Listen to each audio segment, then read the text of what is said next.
School life থেকে তাদের বন্ধুত্ব গড়ে ওঠে। ধীরে ধীরে তাদের বন্ধুত্ব রূপ নেয় ভালোবাসায়। এভাবেই তাদের সম্পর্কটা পূর্ণতা পায়। এটা একটি থাই রোমান্টিক কমেডি মুভি। মুভিটার IMDb রেটিং হচ্ছে 7.2 আউট অফ 10। মুভিটা দেখে আপনি স্কুল লাইফে হারিয়ে যাবেন। তো হাই, আমি একজন অপরিচিত ব্যক্তি এবং AIS মুভি রিভিউ চ্যানেলের নিউ এপিসোডে আপনাকে স্বাগতম। সাল 2009। তখন আমরা দেখতে পাই একজন বাবা তার মেয়েকে হাই স্কুলে নামিয়ে দিচ্ছে। তো এই মেয়েটির নাম হচ্ছে গিনি। প্রথম দিকে ও খুবই ভদ্র মেয়ের মতো স্কুলের ভিতরে যায়, কিন্তু না, স্কুলের ভিতরে ঢুকেই ও দৌড় দেয়। আর দৌড়ে ও একদম স্কুলের পিছনে চলে আসে। এদিকে ওদিকে তাকিয়ে ও দেয়াল টপকে স্কুলের বাইরে এসে ওর বেস্ট ফ্রেন্ডের গাড়িতে উঠে পড়ে। তো ওর বেস্ট ফ্রেন্ডের নাম হচ্ছে পাং। আসলে ব্যাপারটা হচ্ছে গিনি পাংয়ের সাথে মিলে তার বাবাকে পিছু করছে, কারণ তার সন্দেহ হচ্ছে তার বাবা তার মায়ের সাথে চিট করছে, অর্থাৎ তার বাবা পরকীয়া করছে।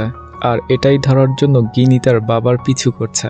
গিনি তখন পাংকে বলে, যদি আমি বাবাকে হাতে নাতে ধরে ফেলি তখন আমি কি করব? এটা শুনে পাং বলে, এত ভাবার কিছু নাই, হতে পারে সে কাজের জন্য বাইরে যাচ্ছে। পাং একটু দুষ্টামি করে ওর বাবার গাড়ির কাছে গিয়ে ওর বাবাকে পাপা পাপা বলে ডাকতে থাকে। এটা দেখে গিনি গাড়ির কাছ নামাতে গিয়ে পাংয়ের দফা রফা করে দেয়। এরপরে ওরা দেখতে পায় গিনির বাবা সুবর্ণাভূমি এয়ারপোর্টের দিকে যাচ্ছে। এয়ারপোর্টে গিয়ে জানতে পারে ওর বাবা চিয়াংমাই যাচ্ছে।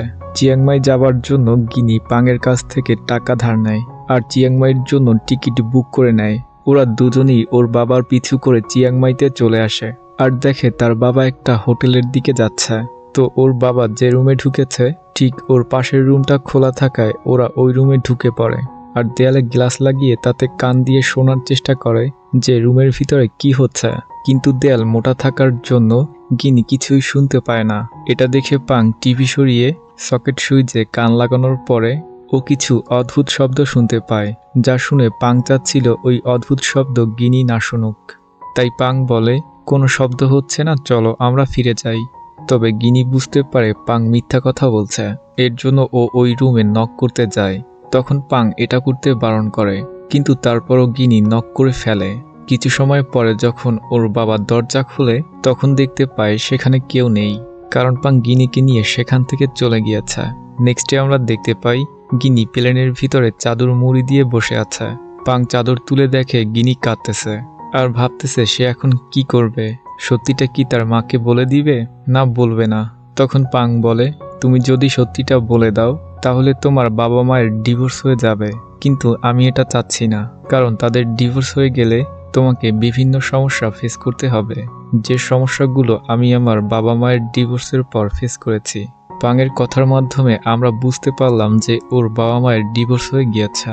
দেন গিনি বলতে থাকে, আমি মনে করেছিলাম আমার বাবা খুবই ভালো একজন মানুষ, সে মাকে আর আমাকে খুবই ভালোবাসে। কাজে ব্যস্ত থাকার পর সে আমাদেরকে সময় দিত, কিন্তু এটা তো জানতাম না সে চিটিং করার জন্য সময় বের করে রেখেছে। সে আমাদেরকে কি ভালোবাসে এটা তো বুঝতে পারছি না। এটা শোনার পর পাং ওর হাত ধরে বলে, কেউ ভালোবাসুক বা নাই বাসুক, কিন্তু আমি তোমাকে অনেক ভালোবাসি আর সব সময় আমি তোমার সাথে থাকতে চাই। এ কথা শুনে গিনি ইমোশনাল হয়ে পাংকে জড়িয়ে ধরে। কিছু সময় পরে ও জিজ্ঞাসা করে, আচ্ছা তুমি আমাকে কিরকম ভালোবাসো? এটা শুনে পাং ভয় পেয়ে সরে যেতে চায়, কিন্তু গিনি পাংকে ধরে রাখে আর বলে, উত্তর না দিলে ছাড়ছি না। এটা শুনে পাং বলে, আরে তুমি আমি খুবই ভালো বন্ধু, সেই হিসেবে আমি তোমাকে অনেক ভালোবাসি। এটা বলে পাং গিনির কাছ থেকে এড়িয়ে যায়। এটা শুনে গিনি রাগ করে অন্য সিটে গিয়ে বসে থাকে। এর পরের দিন গিনি পাংকে বলে, আমি লুইসের সাথে ডেট করছি। এটা শুনে পাং ঘাবড়ে যায় আর বলে, লুইস এমন কি করেছে যার জন্য তুমি ওর প্রেমে পড়ে গিয়েছ? গিনি বলে, এটা তো সিক্রেট বিষয়, বলবো না। তো গিনি লুইসের কাছে যায়। লুইস তখন গিটার বাজাচ্ছিল। যেহেতু গিনি লুইসের কাঁধে হাত রেখেছে, এটা দেখার পর পাং তেলে বেগুনে জ্বলে ওঠে আর সোজা গিয়ে লুইসের হাত থেকে গিটারটা নিয়ে ওর মাথায় গিটারটা ভেঙে ফেলে। কিন্তু এরপর আমরা দেখতে পাই এটা ওর কল্পনা ছিল। দৃশ্য এখান থেকে 10 বছর পরে চলে আসে। তখন গিনি একটা বিবাহ অনুষ্ঠানে গান গাইতেছিল। পাং তখন তার বন্ধুদের সাথে বড়লোকের পানি পান করছিল আর একে অন্যের গার্লফ্রেন্ডকে নিয়ে কথা বলছিল। তার একটা বন্ধু বলে, আমি যাকে পছন্দ করি সে এখন তার বয়ফ্রেন্ডের সাথে আছে। এটা বলে সে আফসোস করে, মানে ওয়ান সাইড লাভ আর কি। এটা শুনে অন্য একটা বন্ধু বলে আমারটা এখন গ্রাজুয়েশন করছে আর সে নাকি পিএইচডি শেষ না করে আমার সাথে কোনো ডেট করবে না। কপাল, সবই কপাল।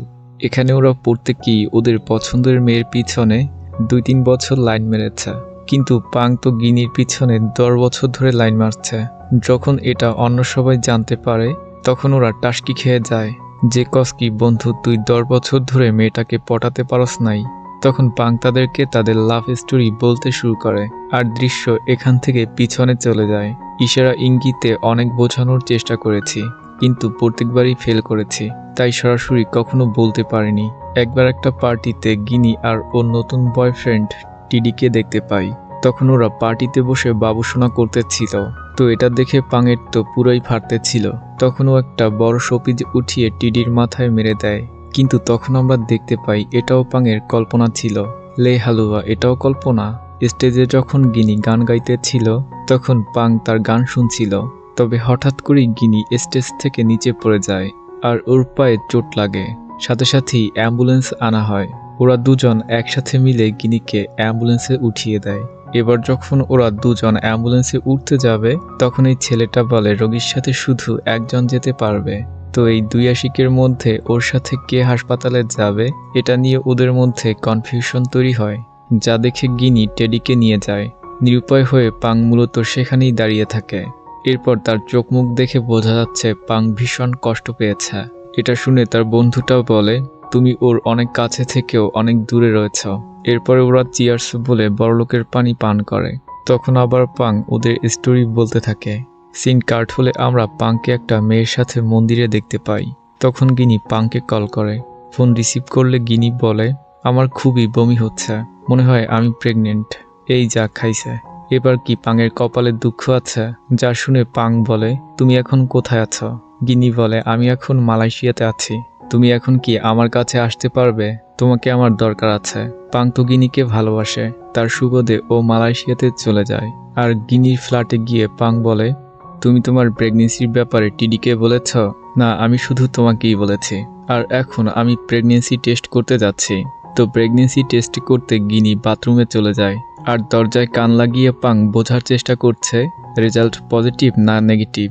প্রেগনেন্সি টেস্ট করে যখন গিনি জানতে পারে রেজাল্ট নেগেটিভ, যা দেখে পাং ওকে জিজ্ঞাসা করে তাহলে তুমি বমি করছিলে কেন?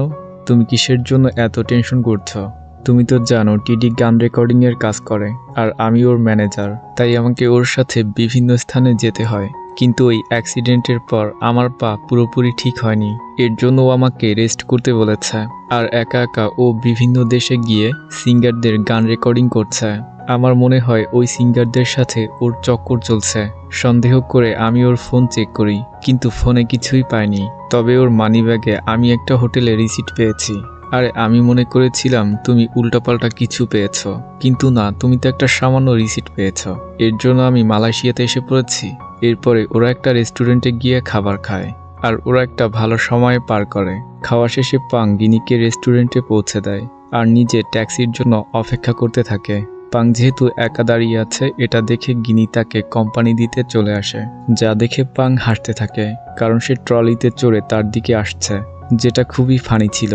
ট্যাক্সি আসলে পাং সেখান থেকে রওনা হয়। টিডি এখানে একজন সিঙ্গারের গান রেকর্ডিং করছিল। টিডির সাথে গিনিও এসেছে। গিনি যখন দেখতে পায় টিডি ওই সিঙ্গারের খুবই তারিফ করছে, তখন গিনি মনে মনে জ্বলতে থাকে। রাতে ওরা হোটেলে চলে আসে। গোসল শেষ করে গিনি দেখতে পায় টিডি ঘুমিয়ে পড়েছে। কাপড় বের করতে ও যখন টিডির ব্যাগ চেক করে তখন ওর ব্যাগ থেকে এক প্যাকেট প্রোটেকশন নিচে পড়ে যায়, যা দেখে গিনির সন্দেহ আরও দৃঢ় হয়। অন্যদিকে পাং এয়ারপোর্টে ছিল। তখন পাং দেখতে পাই গিনিও এয়ারপোর্টে এসেছে আর পাংকে প্রোটেকশনের ব্যাপারে বলে যে ওর ব্যাগে আমি প্রোটেকশন পেয়েছি। এটা শুনে পাং বলে তুমি কি টিডির সাথে এ ব্যাপারে কথা বলেছ? গিনি বলে না। এ নিয়ে কি কথা বলবো? এবার গিনি হংকংয়ে যাবে, কারণ টিডি হংকংয়ে আছে অন্য সিঙ্গারদের গান রেকর্ডিং করার জন্য। আর পাংকে বলে তুমি আমার সাথে চলো না। এবারও পাং যেতে রাজি হয়ে যায়, কারণ সে তো গিনিকে ভালোবাসে। আর ওরা একটা রেস্টুরেন্টে ছিল, যে রেস্টুরেন্টটা টিডির স্টুডিওর সামনে ছিল।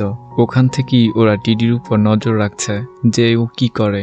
তখনই টিডি ওকে ভিডিও কল করে। কল রিসিভ করে গিনি ওর সাথে কথা বলে যে আমি তো বাড়িতে রয়েছি, তুমি এখন কি করছো? টিডি বলে আমি এখন স্টুডিওতে একটা সিঙ্গারের সাথে কাজ করছি, তবে আমি অনেক ক্লান্ত, হোটেলে গিয়ে গোসল করে ঘুমিয়ে পড়বো। কথা বলা শেষ করে ওরা রেস্টুরেন্ট থেকে ওদের উপর নজর রাখে যে ওরা কি করে। তখন দেখে টিডি ওই সিঙ্গারকে বিদায় জানায় আর একটা ট্যাক্সিতে উঠে পড়ে। তবে ওই ট্যাক্সিতে একটা মেয়ে রয়েছে, যা দেখে ওরাও অন্য একটা ট্যাক্সি করে টিডিকে ফলো করতে থাকে। তো ওরা সেই হোটেলে উঠে পড়ে যে হোটেলে টিডির ওঠার কথা ছিল।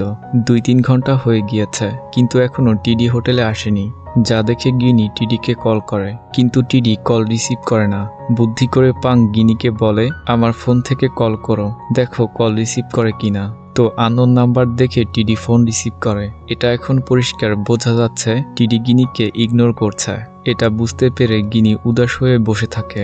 গিনিকে এই অবস্থায় দেখে পাং ওর মন ভালো করার চেষ্টা করে, তার সাথে হয়তো অন্য কোনো কিছু ঘটেছে তাই ও তোমার ফোন রিসিভ করছে না, কিন্তু এতে তেমন কাজ হয় না।